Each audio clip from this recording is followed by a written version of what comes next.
인류 기술의 최정점에 있는 우주 기술.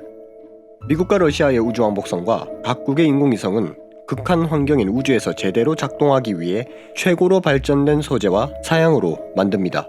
단 한 가지 빼고 말이죠. 그 한 가지는 바로 컴퓨터입니다.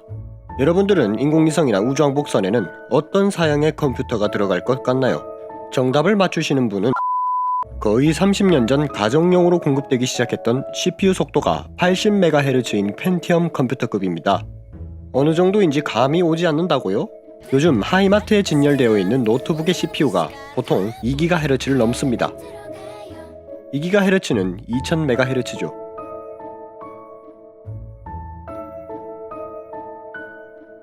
그런데 알아보니 이 80MHz도 인공위성들 사이에서는 아주 높은 사양이더군요. 2006년 7월 발사된 우리나라 인공위성 아리랑 2호에는 일명 386이라 불리는 CPU 성능이 16MHz밖에 되지 않는 컴퓨터를 장착했습니다. 거기다 미국 나사에서 만든 우주왕복선은 386보다 더 낮은 급의 컴퓨터를 장착한다고 합니다. 도대체 왜 이런 구형 컴퓨터를 쓰는 것일까요? 단순하지만 중요하게도 안정성 때문입니다. 고사양으로 갈수록 반도체의 부품 수는 엄청 늘어나고 그만큼 민감도도 높아집니다. 작은 충격에도 쉽게 고장이 날 수 있죠. 가정집이라면 AS 센터에 수리를 맡기면 됩니다. 하지만 우주왕복선이나 인공위성의 경우 일단 발사 때부터 발로 차버리는 충격이 전해집니다. 또한 우주에서는 우주 방사능과 극저온, 극고온을 버텨야 하죠.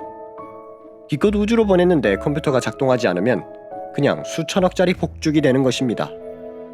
가정용 컴퓨터는 문서 작업부터 게임까지 수많은 소프트웨어를 돌릴 수 있어야 하니 CPU 성능이 최고여야 하지만 우주선의 컴퓨터는 그저 우주선 자세를 제어하고 통신을 주고받는 등의 간단한 작업을 할 수 있는 사양을 가진 민감도가 훨씬 덜한 CPU를 선택하는 것입니다. 우주선보다 더 복잡한 국제우주정거장에서도 마찬가지입니다. 각각의 기능을 각각의 CPU에 별도로 할당하여 분산 처리를 한다고 합니다.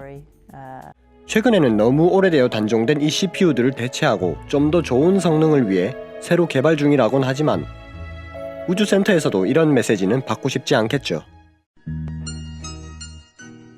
장비를 정지합니다. 정지하겠습니다. 안 되잖아. 정지가 안 돼.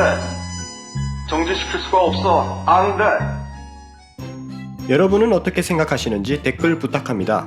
그리고 이번 영상이 마음에 드셨다면 좋아요도 꼭 부탁합니다.